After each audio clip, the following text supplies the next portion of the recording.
Before we begin, वैसे तो मैं रिकमेंड करूंगा कि तुम लोग ये मूवी जाके डायरेक्टली देखो because it's good, it's fun, it has a good social message and Bollywood कम ही अच्छी मूवीज निकालता है तो देखना भी बनता है ना। Plus just like OMG2 this is also Yogi Baba recommended, क्योंकि कहानी शुरू होती है जियो सिम के लॉन्च से 4 साल पहले और बॉयकॉट कल्चर से 8 साल पहले, वरना हम मूवी सर्वाइव ही नहीं कर पाती। जहाँ कांजी भाई जो कि एक नास्तिक होने के साथ साथ चूतिया बनाने की निंजा टेक्निक्स भी बनाते हैं, you know like tap water भर के गंगा जल बोल के बेचना, दूर दूर मंदिर जाके दर्शन करने की जगह सस्ते में मूर्तियां उठाना, फिर ये सस्ती मूर्तियां लोगों को सोने के भाव बेचना ना, मेटाफोरिकल नहीं है भाई, सच में बंदे से एक चेन 2 अंगूठियां उतरवाई है सोने की। ये तो श्रद्धा का विषय है, जितना दो उतना कम। क्या बात करो जी, मैं तो सोने की चेन के साथ साथ अपनी गुट्ठी भी उतार के रख देता हूँ जी। नानी, ओए टिक्की, ओए चूना लगा दिया। और आदमी नास्तिक ऐसा है कि खुद तो बकचोदी करे ही करे, बकायदा पूरे मोहल्ले की नाक में दम करे अलग। क्योंकि बीइंग नास्तिक, जब कांजी भाई को पता चला कि इनका बेटा जन्माष्टमी सेलिब्रेशन में दही हांडी फोड़ने जा रहा है तो इसने वहां जाके माइक उठा के बोला, हजरत हजरत हजरत, सिद्धेश्वर महाराज कहे हैं कि अगर आज आप लोग कृष्णा जी की मूर्ति को दूध और मक्खन खिलाओगे तो वो खा लेंगे, लेकिन offer valid till 1 hour only, so hurry up and grab the offer in the मंदिर नियर यू। तो फिर क्या, इंडिया की पब्लिक को तो आप लोग जानते ही हो। तो बिना कुछ सोचे समझे ये लोग चल दिए कृष्णा जी की मूर्ति को दूध पिलाने और मक्खन खिलाने, और ग्राउंड खाली। लेकिन ये होता देख सिद्धेश्वर महाराज ने चढ़ा गुस्सा और वो बोले, तुम्हारी इस एक गलती से कितना तमाशा होगा का अंदाजा नहीं तुम्हें। तो कांजी बोला, अरे रेवा दे। भगवान का डर किसी और को दिखाना महाराज। कि तभी आया छोटा सा भूकंप।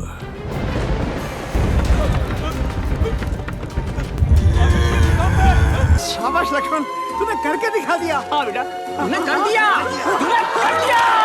और पंडित जी को गैसलाइट करके ये सह परिवार गए अपने घर। और इस बार ABP न्यूज ने सीमा हैदर की जगह दिखाई असली न्यूज, जिसमें भूकंप आया पूरी बम्बई में, लेकिन गिरी सिर्फ और सिर्फ एक दुकान चोर बाजार में, जो थी सरप्राइज सरप्राइज कांजी भाई की, और बाकी दुकानें सारी intact as it is brother.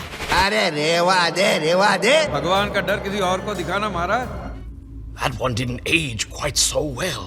Exactly, but a wise man once said, keep calm and do not believe in insurance companies. क्योंकि ये गया इंश्योरेंस कंपनी के पास अपनी दुकान का नुकसान क्लेम करने, लेकिन इंश्योरेंस एजेंट बोला, हमने बोला था insurance claims are subject to market risk, please read all scheme related documents carefully. लेकिन आपने पढ़े नहीं। तो चच्चा, इसके हिसाब से जो आपकी दुकान के साथ हुआ है वो तो ऊपर वाले की कृपा थी, नारायण नारायण।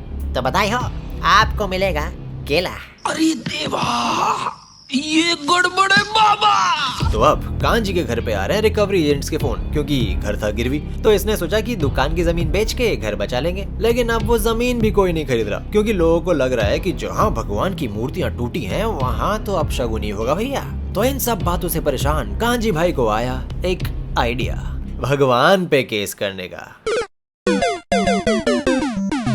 गंवारों के मुखिया। तो ये अद्भुत आइडिया लेके ये गया कोर्ट, जहाँ इसके पीछे पड़ गए वकील। लेकिन जब इसने बताया कि केस करना है भगवान पे, तो अब इसको पड़ना पड़ा वकीलों के पीछे। लेकिन ऐसी चूतिया बातों को कोई एंटरटेन नहीं करता भाई, सिर्फ मूवी आगे बढ़ेगी, रियल लाइफ नहीं। तो थक हार के आखिर में ये पहुंचा एडवोकेट हनीफ कुरैशी के पास, जो कि हॉकी का बहुत बड़ा खिलाड़ी था, मगर दंगों के एक केस में किसी हिंदू की साइड लेने के कारण इसके पंटरों ने इसी की टांगे तोड़ दी। तो अब ये चल भी नहीं सकता, केस भी नहीं लड़ सकता। बट अगर जुगाड़ ही नहीं लगा पाए तो वकील किस बात के। तो इसने जुगाड़ लगा के कांजी भाई को खुद ही खुद का वकील बना दिया। अब बस फिर अब भगवान का एड्रेस तो होता नहीं है, तो भेज दिया इन्होंने सारे धर्म के ठेकेदारों को नोटिस, इंक्लूडिंग भल्लाड़ देव का मिथुन, और बुला लिया कोर्ट में, जहां कांजी बोला, भगवान ने मेरी दुकान गिराई, अब यह भगवान की पिरामिड स्कीम वाले एजेंट से मेरी भरपाई करा दो, केस खत्म, गरीब गुजराती की दुआ लेगी भाई साहब। तो जज बोला, देखिए वैसे तो केस की फाउंडेशन ही अजीबो गरीब और बेसलेस ही है, लेकिन थोड़ा जोड़ लगा के सोचे तो बात गलत भी नहीं है, तो for the sake of fiction and social message मैं आपका केस एक्सेप्ट कर लेता हूँ।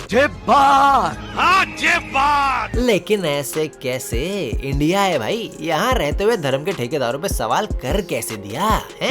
तो इस बात पे पिरामिड स्कीम के सपोर्टर्स बोले, साले का खोपड़ी तोड़ साले का। तो कांजी भागा, जितनी तेज बाबू राव नहीं भाग पाया उतनी तेज कांजी भागा, और भागते भागते इसे मिले भगवान श्री कृष्णा, जो दिखते हैं अक्षय कुमार जैसे और चलाते हैं batcycle golden edition. Happy independence day. ओए मजाक नहीं बेटे, मजाक नहीं। 2012 नहीं चल रहा है, फिक्र रखो थोड़ी जान माल की, चैनल की, समझ रहे हो? पगार भी बंद हो जाएगी, समझ रहे हो? एनीवे, तो बैट सिकल से स्टंट दिखा दिखा के कांजी का कूला छितने से बचा के अक्षय द कृष्णा ने छोड़ दिया कांजी भाई को उनके घर सही सलामत। But little did he know, क्योंकि जब तक ये स्टंटबाजी कर रहे थे तब तक पिरामिड स्कीम के सपोर्टर्स ने अटैक कर दिया इसके घर पे। तो बीवी ने सुनाई 4 बातें और इसे छोड़ के चली गई, बच्चे समेत। तो अब घर में बचा सिर्फ कांजी और कांजी की तन्हाई।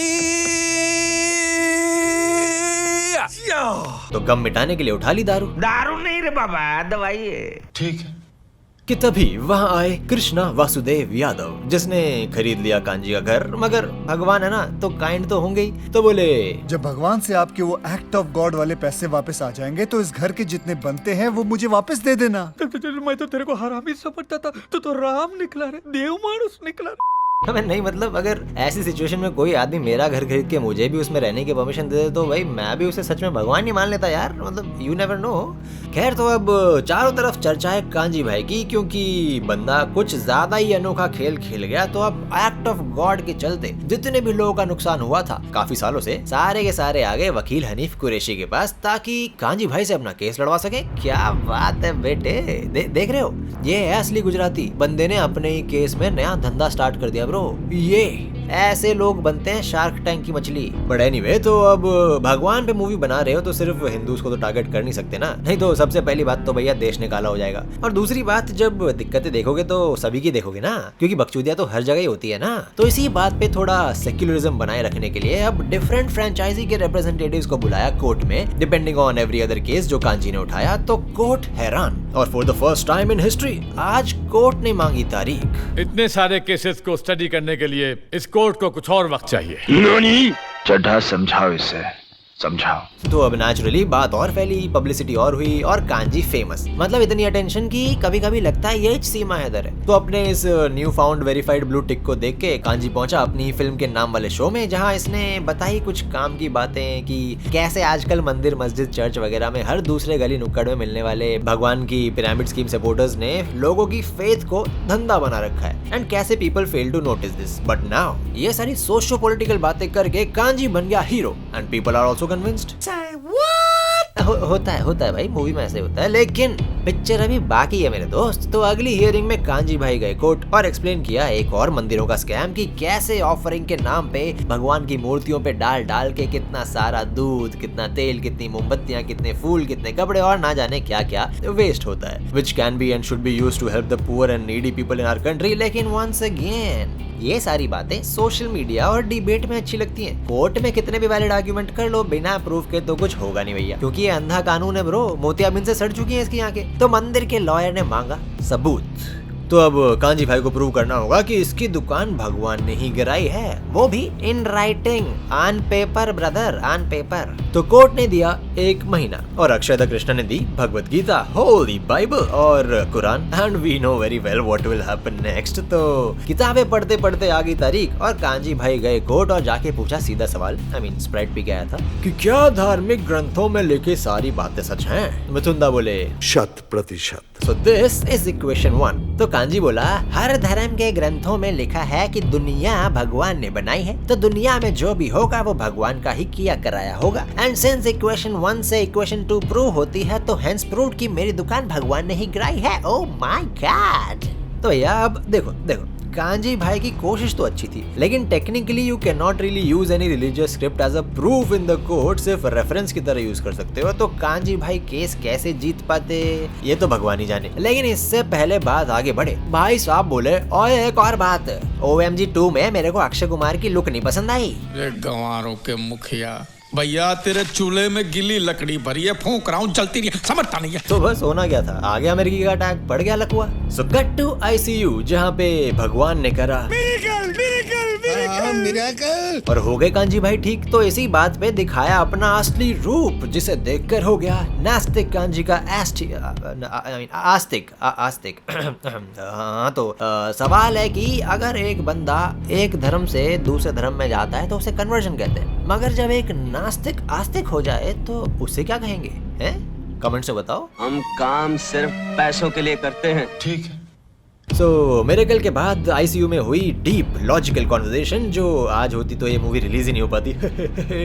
But hold up, this is not the end. भगवान ने कांजी को बताया कि ये तो 1 महीने से कोमा में है और लोगों ने अब इसे ही भगवान बना लिया। क्यों, यू मे आस्क? क्योंकि धर्म के ठेकेदारों ने अपना धंधा बंद होते देख कांजी भाई के भगवान होने की कहानियां लोगों में फैला दी। कल की अवतार बोल के अपनी ही तरफ से केस भी जिता दिया और सारे एक्ट ऑफ गॉड वाले लोगों का पैसा भी चुका दिया। तो बस फिर क्या, एक बोला हेडलाइन में 10 हो गया, बाबा बोलता है अभी बस हो गया। और ऐसे करते करते कांजी बन गया नया ब्रांड न्यू भगवान। और यही नहीं, इन्होंने ये भी बोल दिया कि कांजी को अपने RIP इन पीस होने का दिन भी पता है और उसी दिन प्लान कर दिया कांजी का मर्डर डॉक्टर को घूस देके। और इसके लिए तो लिटरली भजन भी बनाने लग गए भाई। जय कांजी वाला, जय कांजी वाला। क्या माइला, इतनी हेरा फेरी रे। लेकिन जब सर पर हो भगवान का हाथ तो डरने की क्या बात। तो कांजी भागा हॉस्पिटल से और पहुंच गया उस जगह जहां इसकी समाधि बनाई जा रही थी और जाके तोड़ दी अपनी मूर्ति और बोला, अरे गंवारों के मुखिया, भैया तेरे चूल्हे में गिली लकड़ी भरी है, फूंक रहा हूँ जलती नहीं। और ना जी ना, ऐसा नहीं। कांजी बोला, साला गधे की टट्टी जैसा दिमाग लेके घूमते हो, थोड़ी खोपड़िया चलाओ, साला जिंदा चलते फिरते आदमी को भगवान बना रहे हो, शर्म कर लो। ऐसे अचानक से मार्केट में नया भगवान कहाँ से आ जाएगा चूतियो। बात तो सही है। एंड यू नो, 4 गाली खा के तो लोगों को अकल आई जाती है, तो चला लोगों का दिमाग और लोगों ने तोड़ दी मूर्ति। अबे यार, इंसान है कि ज़ॉम्बीज़ हैं? कुछ भी बोलो, कुछ भी माने जा रहे हैं स्टार्ट टू एंड। साले बेवकूफ लोग। बट एनीवे, तो फाइनली अक्षय द कृष्णा भी कट लिए अपने अगले प्रोजेक्ट पे काम करने और हो गई कांजी की हैप्पी एंडिंग। लेकिन इंडिया के हालात नहीं बदले। अभी 2 महीने पहले शिरडी के हाल देख के आ रहा हूँ, कुछ फायदा नहीं हो रहा भाई ऐसी मूवीज का। मतलब हो भी रहा होगा तो नेग्लिजिबल, उसके अलावा सारे प्रोड्यूसर्स को, एक्टर्स को। But at the base line in the society there is no change at all. Like I said, negligible पकड़ लो, बट कोई बात नहीं, है ना, हम कोशिश करते रहेंगे। And with that being said, आज की बकचोदी यहीं समाप्त होती है, क्योंकि इस मूवी का नाम OMG ओ माय गॉड की जगह क्या होना चाहिए था, अब ये तुम बताओ नीचे कमेंट सेक्शन में, ठीक है? लेट्स सी कौन कितना ज्यादा क्रिएटिव है ना? थोड़ा कंपटीशन तुम्हारे साथ भी होना चाहिए ना, है ना? आ जाओ।